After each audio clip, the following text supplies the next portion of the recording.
Well, we didn't start slow. We actually started off great. Got 3 straight stops, missed 3 straight layups, and can't do that against good teams. We actually came out in the second half and got a couple of 50-50 balls, and we just missed 3 point-blank layups. And God, can't do that against good teams. And guys didn't listen at halftime. I just said on the radio, I'm struggling with this crew right now. They won't let me coach them. Anytime I coach somebody, they put their head down. We're soft. We've been enabled for whatever reason. I got a bunch of mama's boys right now, and we just won't buck up and bow our necks, and we got to get through that. We got to get through that. I'm tired of coaching a guy and having him roll his eyes or put his head down or feel sorry for himself. I'm tired of that. I mean, this is big time. You know, people lose their jobs. You know, they don't put their head down. They go get another job. Guys get sick. They find a way to get healthy.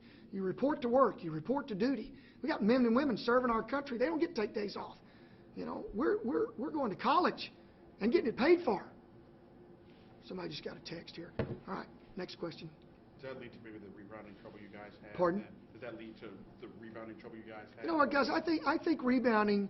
You know, I think it's twofold. I've been telling my wife this for years. Size doesn't matter, and I really think that when it comes to rebound, I just think it's heart and effort. And I think a guy's got to just go out there and play, and that's the biggest rebound deficit we've had. I think all year long. I don't think we've been out rebounding by more than that. Maybe it was St. Bonaventure, but I don't. Maybe. That probably ties it. Yeah, but we haven't been out rebounded like that all year long.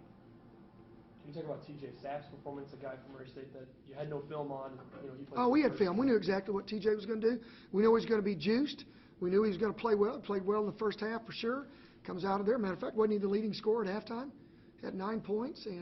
But the thing that I'm disappointed in is we told him about Payne. We just said he hasn't made baskets.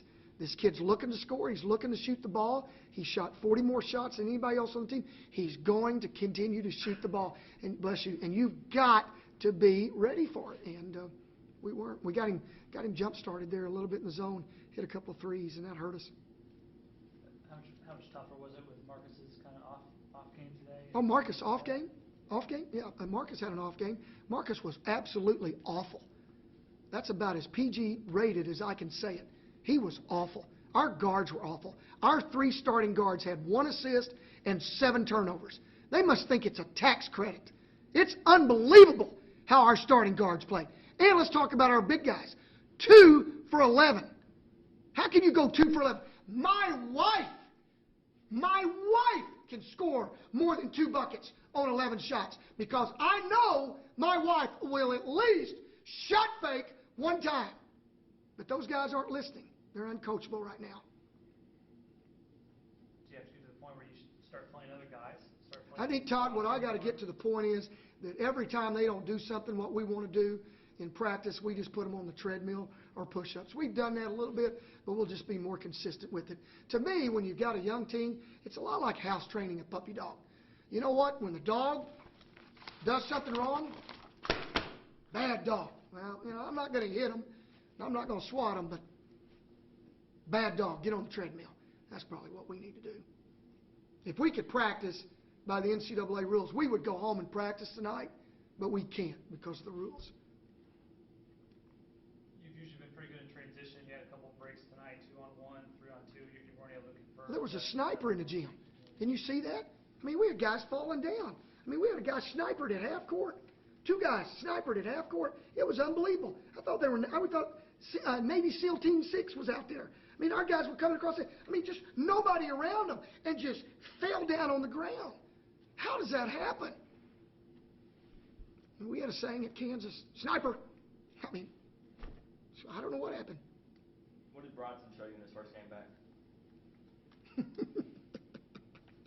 He showed me he's not ready to play, you know. But in his defense, he hadn't played. Hadn't played in 6 games. But good gracious.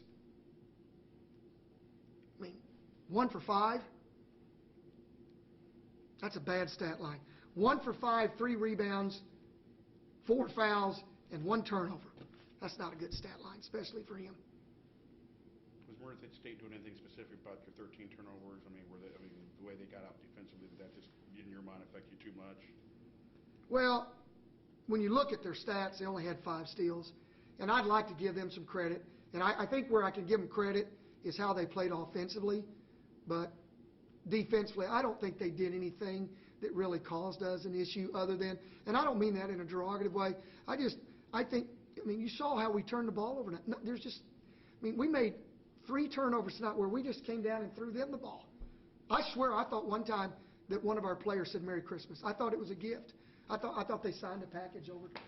I think Sapp, because he just came back, transferred first game, I think we wanted to give him a couple of Christmas gifts, a couple of stockings. I don't know.